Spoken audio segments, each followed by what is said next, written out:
Hello बच्चों, पिछले class में हम लोग डिस्कस किए थे डिस्पर्सन में।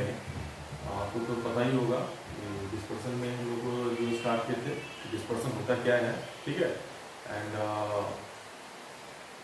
Reflection of the light through the prism हमने डिस्कस किया था आपको। आज हम लोग डिस्कस करेंगे एंगुलर डिस्पर्सन क्या होता है। चलिए,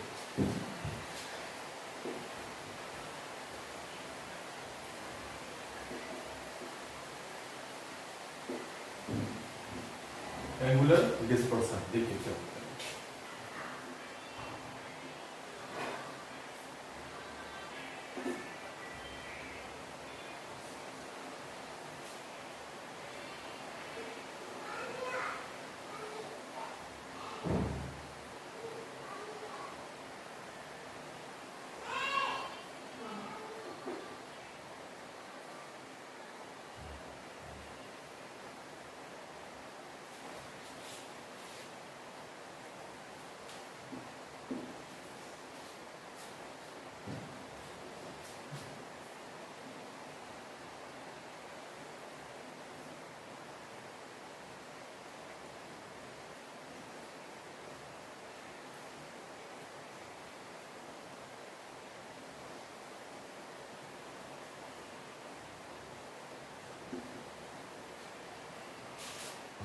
ये व्हाइट लाइट है। अगर इसको प्रिज्म से पास कराएंगे तो लाइट जो होता है एक तो 7 कलर्स में डिवाइड हो जाता है। तो नीचे वाला पार्ट मैं ले रहा हूँ दैट इज वायलेट कलर, और एक आपका ऊपर में जो आपका सबसे उसको रेड कलर बोलते हैं। तो जो रेड कलर का जो डिविजन होगा उसको डेल्टा बी से रिप्रेजेंट करेंगे, और जो वायलेट कलर जो होगा सॉरी वायलेट कलर के डेल्टा बी और रेड कलर के लिए delta R, delta R red colour. So what is angular dispersion? देखिए,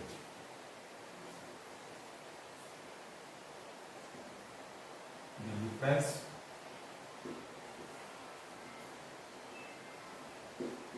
of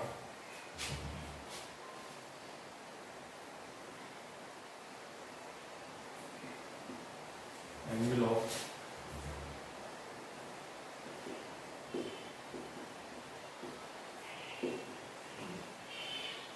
extreme color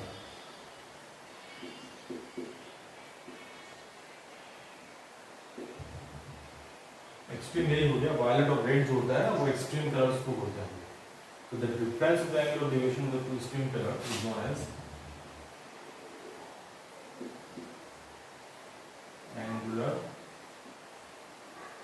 dispersion. That is angular dispersion जो होते हैं उसको हम एक्सप्रेस कर सकते हैं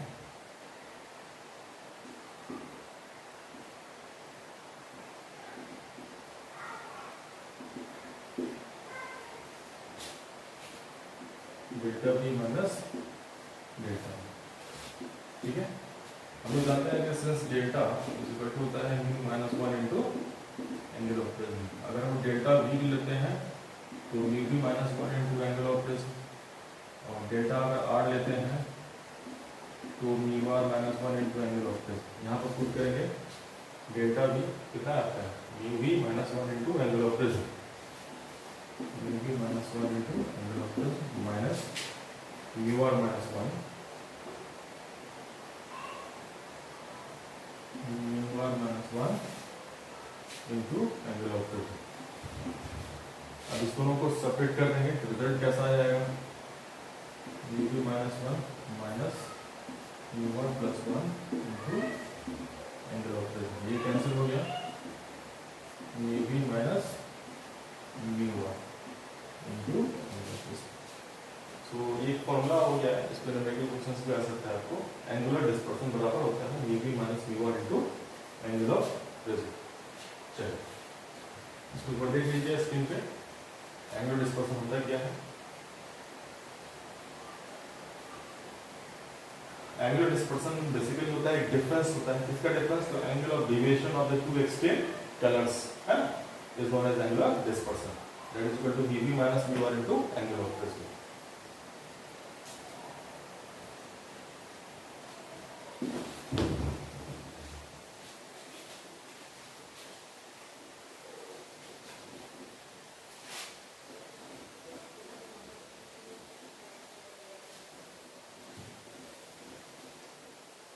dispersive power,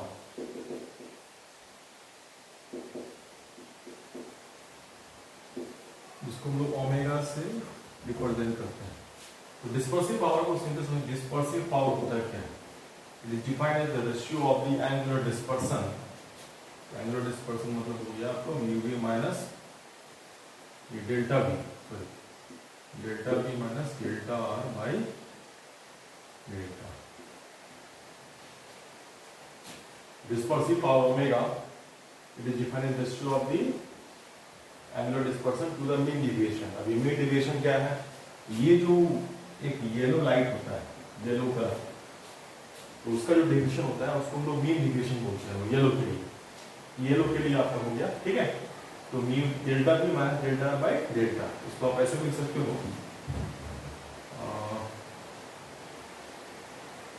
mu B minus, है ना, mu R into angle of prism and mu minus 1 into mu of prism, that is equal to mu b minus mu r by mu r।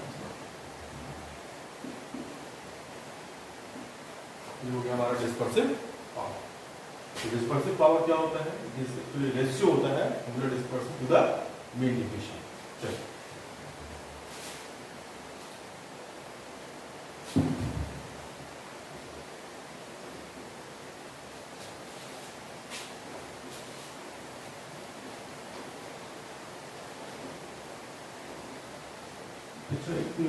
यहाँ पे देखिए question है, thin prism of the refractive angle 2 degree deviates an incident ray through an angle of 1 degree. Find the value of refractive index of the material। मतलब कोई prism है, अगर कोई prism है, इसका रिफ्रैक्टिव इंडेक्स एंगल दिया हुआ है। Thin prism of the refractive angle कितना दिया हुआ है? a बराबर 2, ठीक है। deviates an angle of incident ray through an angle of 1 degree, ठीक है। डिविएट्स करने का मतलब ये हुआ कि एंगल ऑफ डिविएशन डेल्टा कितना है? 1 है। Find the value of refractive index, आपको क्या निकालना है? म्यू, है ना, इसका म्यू निकालना है। तो फॉर्मूला होता है, since we know that delta is equal to mu minus 1 into angle of prism. अब डेल्टा कितना दिया हुआ? 1, यहाँ लिखिए 1 बराबर mu minus 1 into angle of prism कितना है? 2। कितना हो जाएगा? 1/2 is equal to mu minus 1, ठीक है। This implies that 1/2 plus 1 is equal to mu is equal to कितना हो जाएगा? This implies that mu is equal to 3/2, that is equal to 1.5। इस तरह का न्यूमेरिकल क्वेश्चंस है, सिंपल क्वेश्चंस बोर्ड में पूछे जाते हैं। तो ये देख लीजिए, इसलिए मैंने कहा था ये फॉर्मूला बहुत इंपॉर्टेंट है, याद रखिएगा। डेल्टा बराबर mu minus 1 into angle of prism.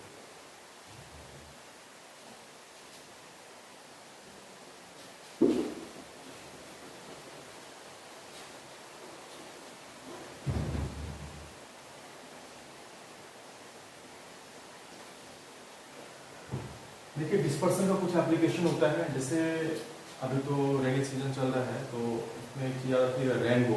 एक रेनबो होता है, जानते होंगे आप, 7 कलर्स का होता है ना। प्राइमरी कलर होता है, इसमें प्राइमरी रेनबो होता है और एक सेकेंडरी रेनबो होता है। रेनबो फॉर्म कैसे करता है? तो रेनबो बेसिकली जो वाटर ड्रॉपलेट्स प्रेजेंट रहता है एयर में, तो उससे जब व्हाइट लाइट जब पास करता है तो वो क्या होता है? 7 कलर्स में डिवाइड हो जाते हैं। यही 7 कलर जो होते हैं आपको स्काई में अपीयर होते हैं as in the form of rainbow. Rainbow का ऐसे नोट्स में या पीडीएफ में उसको दे दूंगा आप लोगों को, है ना, रेनबो के लिए। और भी कुछ इसमें एप्लीकेशन में आप देखिएगा, जैसे स्काई जो होते हैं वो ब्लू कैसे क्यों दिखाई पड़ते हैं। तो ये सब बेसिकली जो रीजनिंग क्वेश्चंस हैं, इसका मैं पीडीएफ आपको दे दूंगा पीडीएफ में। तो ऐसा समझ लीजिए कि जो ब्लू, आप सिंपल समझ लीजिए कि जो refractive index for the different colours in the prism question to its wavelength. जिस कलर का वेवलेंथ ज्यादा होगा उसका रिफ्रैक्टिव इंडेक्स कम होगा। जैसे रेड लाइट का जो होता है ना वेवलेंथ बहुत ज्यादा होता है, इसलिए उसका रिफ्रैक्टिव इंडेक्स में क्या होगा? सबसे कम होगा। तो सब बहुत कम, जो सबसे कम डिफेक्ट करेगा अपने ओरिजिनल पाथ से, तो उसका वेवलेंथ क्या होगा? सबसे ज्यादा होता है, याद रखिएगा। इसलिए जो रेड कलर जो होते हैं उसका वेवलेंथ सबसे ज्यादा, और वायलेट जो होते हैं सबसे क्या होता है उसका वेवलेंथ सबसे कम होता है, लेकिन उसका डिफ्यूजन सबसे, इसलिए रिफ्रैक्टिव इंडेक्स वायलेट का सबसे अधिक होगा। इस कॉन्सेप्ट को हमेशा दिमाग में लेके चलिएगा आप लोग। म्यू इज इक्वल टू या इनवर्सली प्रोपोर्शनल टू, है ना, लैम्डा, ठीक है, याद रखिएगा।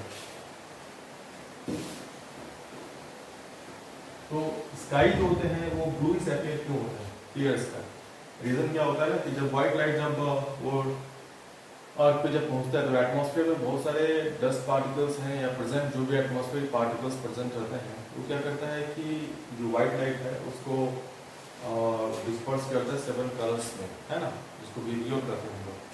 तो जो क्योंकि पार्टिकल्स इतना छोटा होता है, ठीक है, तो स्मॉल पार्टिकल्स, रेड कलर जो होता है उसका वेवलेंथ बहुत ज़्यादा होता है, तो ज़्यादा वेवलेंथ होने की वजह से जो इसका स्कैटरिंग जो होता है ना, स्कैटरिंग मतलब intensity of the scattering power,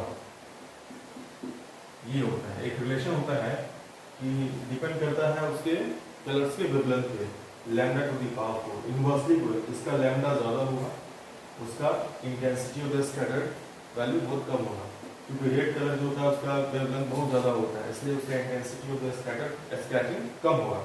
कहने का मतलब होता है कि रेड कलर जो होता है उसका स्काई में स्कैटरिंग बहुत ही कम होता है, लेकिन जो वायलेट कलर देखते हो उसका स्कैटरिंग बहुत ज़्यादा होता है, लेकिन वायलेट कलर नहीं देखते हैं, बल्कि क्या देखते हैं, ब्लू। ब्लू कलर जो होता है उसका स्कैटरिंग जो होता है ना बहुत ज़्यादा होता है, लेकिन उससे भी ज़्यादा आपका वायलेट होना चाहिए, लेकिन हमारा आँख जो होता है ना वो ज़्यादा सेंसिटिव होता है ब्लू के लिए। क्या जैसे ये फैक्टर है, रीजन बता रहा हूँ, ब्लू कलर जो होते हैं उसके लिए ज़्यादा सेंसिटिव होता है, वायलेट के लिए सेंसिटिव नहीं होता है, इसलिए वायलेट में नहीं देख पाता है, रीजन यही है, फैक्टर ये, इसलिए हम लोग कहते हैं ब्लू ही देख सकते हैं, वायलेट नहीं।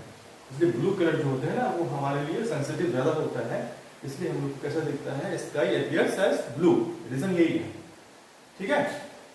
चलिए अब बात आता है कि जो सुबह में और शाम में जो सन का अलग अलग स्पॉट जो होता है, साइड स्पॉट, वो रेड दिखाई पड़ता है और शाम में भी रेड स्पॉट दिखाई पड़ता है, रीजन क्या है, देखिए ये हमारी पृथ्वी है,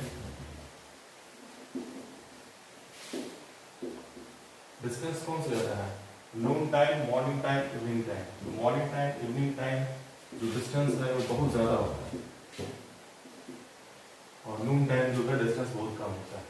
तो जो भी यहाँ इस पोजीशन पर जाएगा, जनरली जो व्हाइट लाइट जो होता है ना, उसका डिस्पर्सन उतना, डिस्पर्सन तो होता है, लेकिन ये दूरी कम होने की वजह से हम लोग क्या होता है कि जो इसके कलर कॉम्बिनेशंस को यहाँ पे हम लोग अपीयर नहीं कर सकते हैं, हम लोग देख नहीं पाते हैं। तो लेकिन यहाँ पे और यहाँ पे होने की वजह से क्या होता है कि ज़्यादा दूरी तय करता है लाइट, तो ज़्यादा दूरी तय करने से क्या होता है कि जितने भी सारे कलर्स हैं वो स्कैटर्ड कर जाते हैं। मैंने पहले बताया था कि जो अलग अलग उसका सबका वेवलेंथ होता है, जिसका सबसे ज़्यादा वेवलेंथ होता है वही यहाँ पहुँच सकता है, जिसका लिस्ट वेवलेंथ होगा वो क्या होगा, स्काई में स्कैटर्ड हो जाता है। तो स्कैटर्ड होने की वजह से होता है रेड कलर जो होता है ना उसका वेवलेंथ सबसे ज़्यादा होता है, इसलिए रेड कलर जो होता है ये हो सकता है यहाँ पे। इसलिए सुबह में और शाम में हम लोग रेड कलर भी देखते हैं, स्काई जो होता है ना उसके साइड पोर्शन जो होते हैं वो भी रेड दिखाई पड़ता है, और सन का कलर भी कैसा होता है तो रेड दिखाई पड़ता है, रीजन यही है। चलिए